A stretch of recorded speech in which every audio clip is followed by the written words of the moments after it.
Hello everybody. Today's assignment I've set for myself is to make a selection of Ashbery poems for my friend Graham.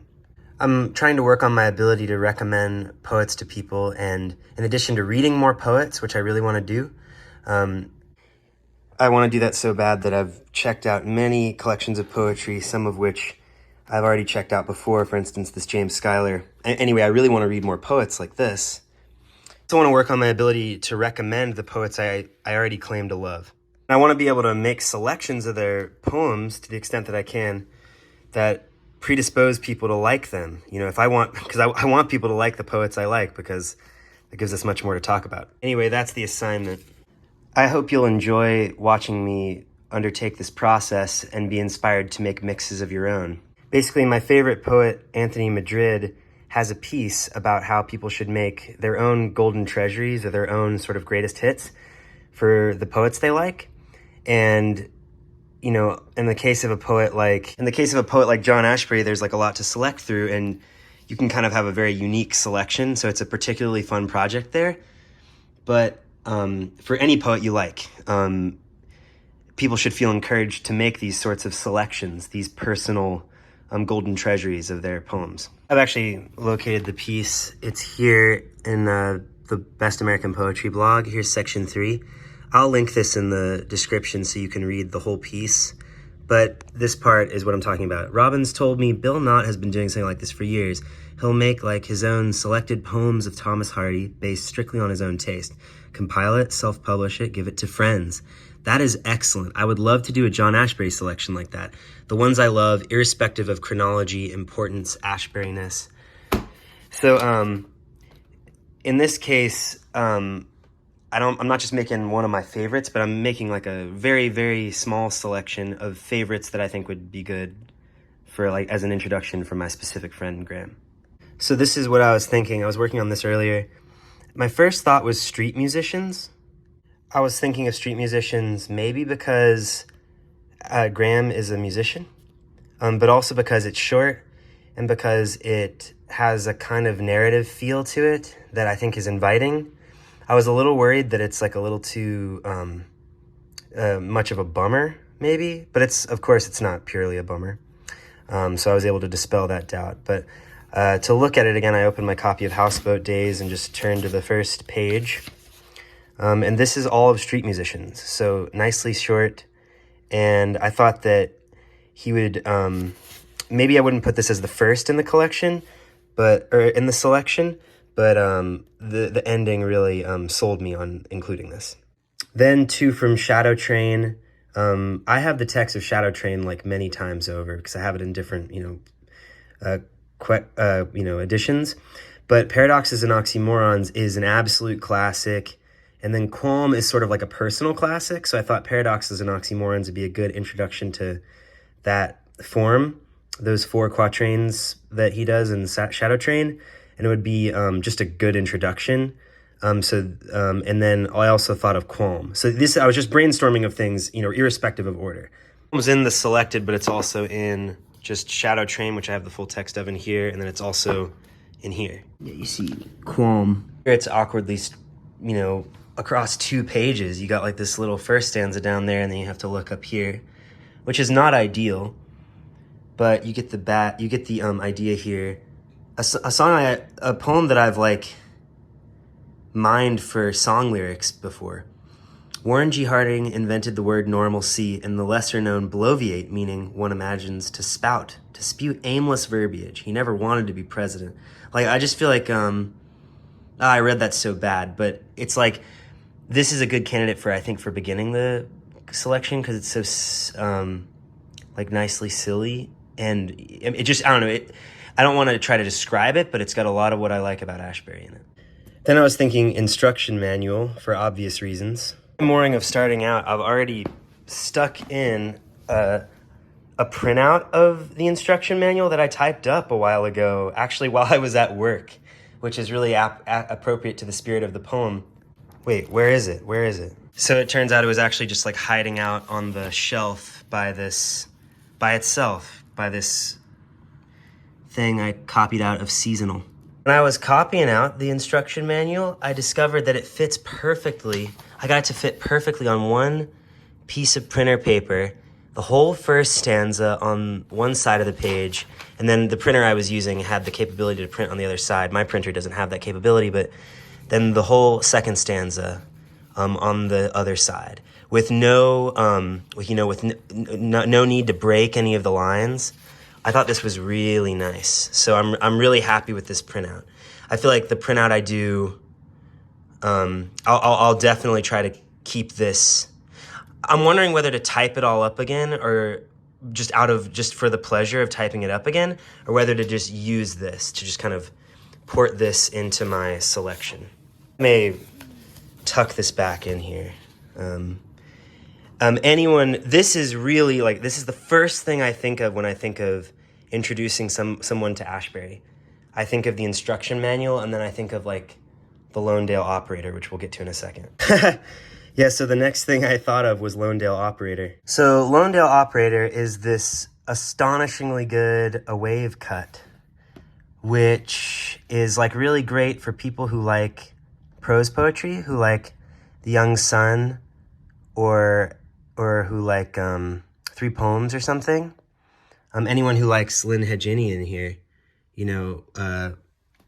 would really like this poem probably. I mean, come on. I mean, who cares? I mean, I just feel like I'm pretty certain that if I put this in a selected, it'll be enjoyable. Also, we watch a lot of movies over at this particular friend's house, so this is pretty apropos because it deals with a film theme. Also possible to have really profound meditations on the concept of performance while reading this. It's also just really enjoyable. I wanted to select enjoyable poems. I want to represent Ashbery's weirdness to some extent, but like independent of Ashberyness, I just want like enjoyable ones, the ones I enjoy and the ones that feel like invite me to read more of Ashbery rather than less, and to read more poetry rather than less. Then just coming up with other classics, I thought Thoughts of a Young Girl. And then that's basically like a good list. This is like a good short one. I thought I'd do this one rather than Some Trees. This is just Thoughts of a Young Girl is what I used to introduce a lot of people to Ashbery, and I feel like I've seen their reactions to this poem be mostly positive. It doesn't ask a lot from you, and it gives a lot of delight in return, and I think it's pretty memorable, like the addresses in it. Then I started kind of coming up with an ordering. And the first ordering I thought of was Thoughts, Qualm, Instruction, Paradoxes, Street Musicians, Lonedale. And then I thought, like, while I was making this, that it would be nice to add another late poem. So I came across, so I was thinking, well, what's later than Commotion of the Birds? And Commotion of the Birds really fits the criteria for, it's like great to pair with Lonedale Operator because it's like just like a kind of normal essay, but it's also a brilliant poem, and it's funny, and it's quotable, and it's from Commotion of the Birds, which is his last book. Can't get any later than that. And so I thought that might be a good actual beginning, and it might be fun to begin with something so late. It obviously feels like I'm making some sort of like set list for performing Ashbery poems. Then I was kind of looking at my books, having been kind of like satisfied with this. I looked again at my books, and I was looking at A Worldly Country and just reflecting on how much joy I've gotten from it over the years. And I was thinking I should include some stuff from that. So I kind of by chance turned to litanies, and that seemed to fit the bill.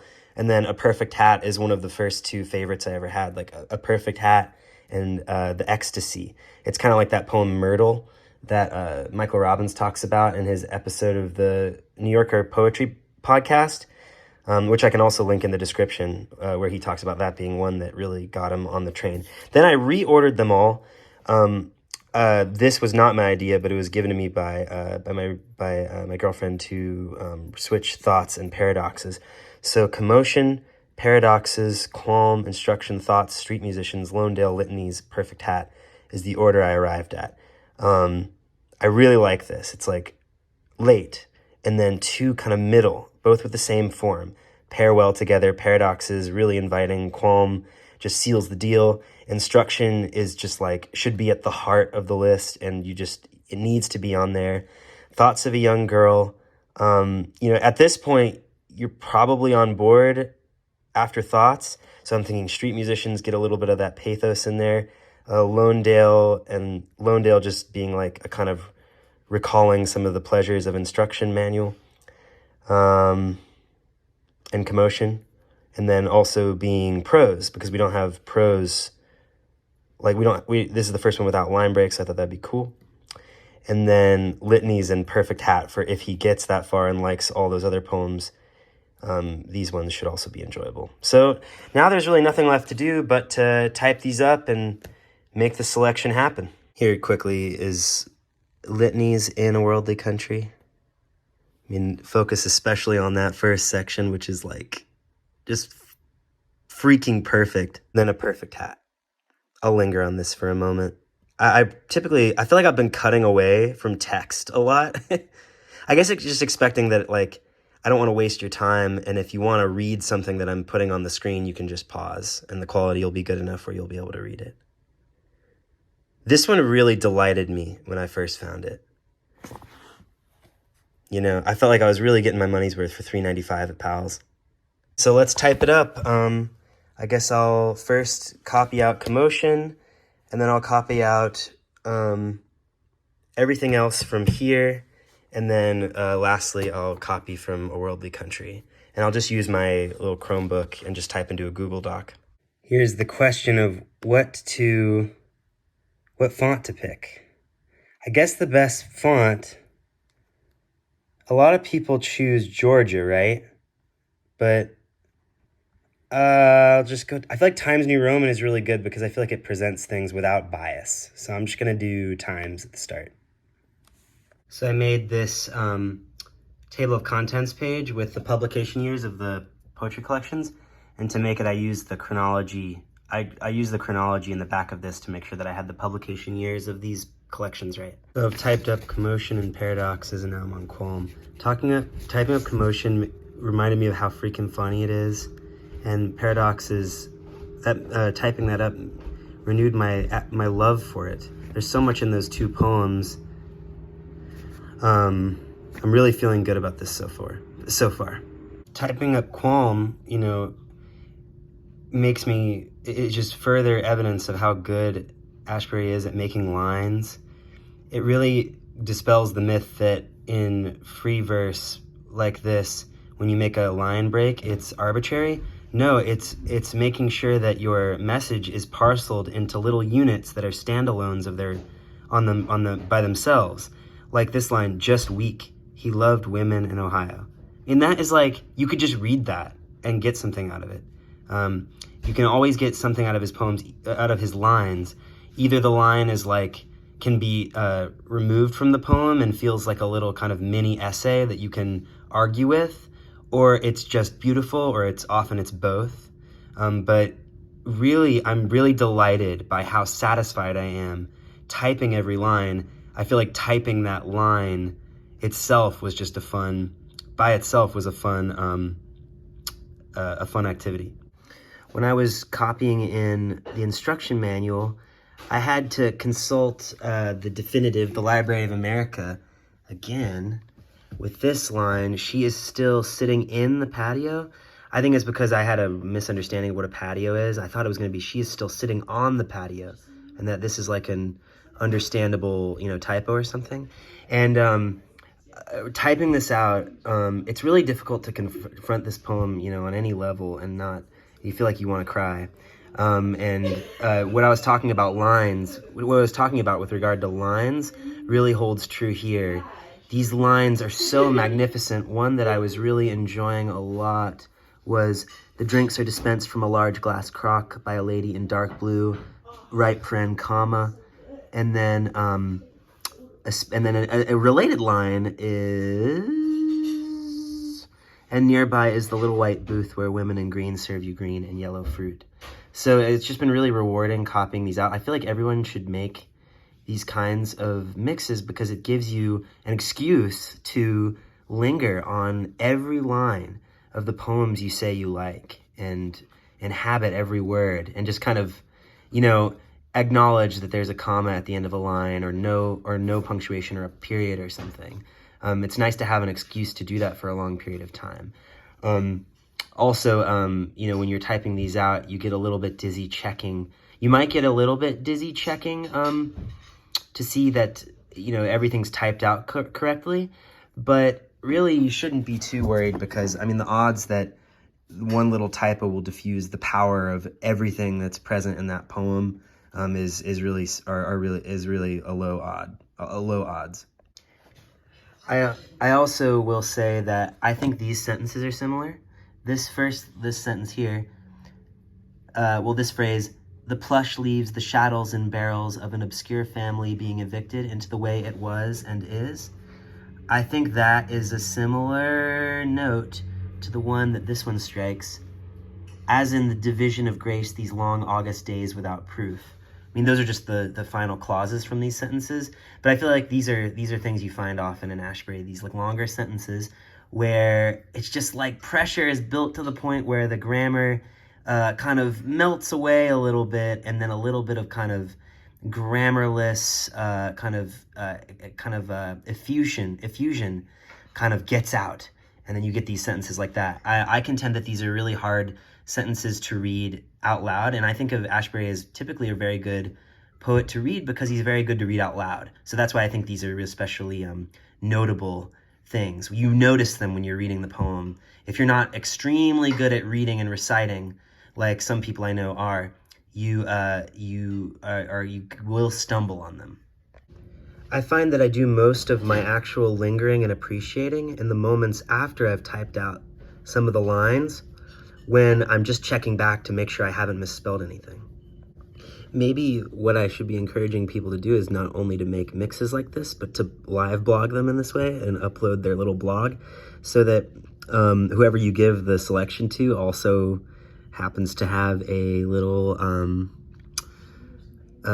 you know, kind of companion video to help them, you know, understand what you were thinking when you made your selection.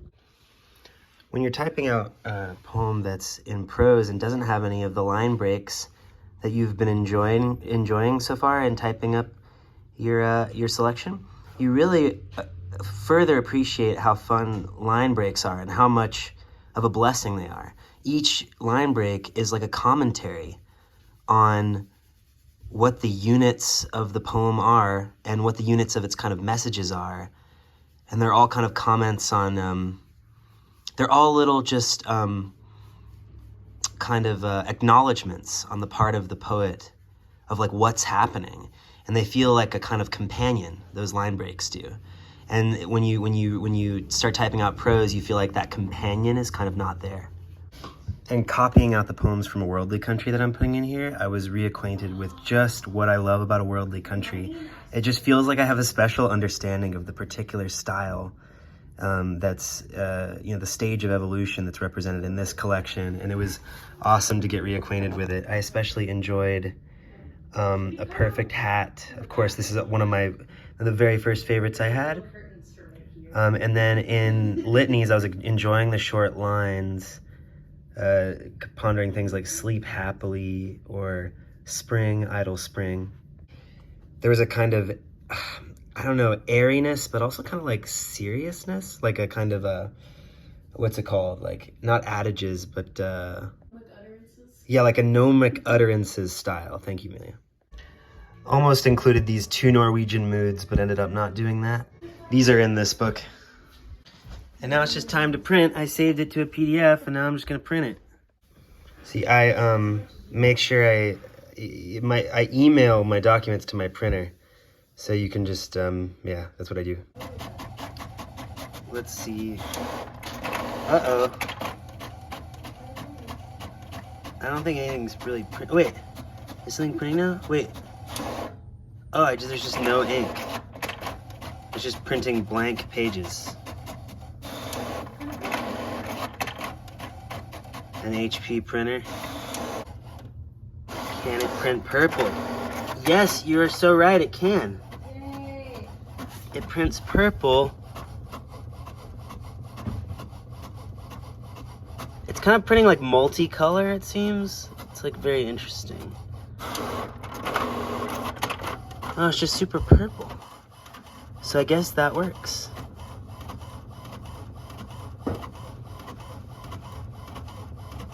because I'm out of black ink, so I'm gonna have to use color ink here. And just like that, it's done. Everybody go out and do this for everybody. Happy reading. Bye-bye.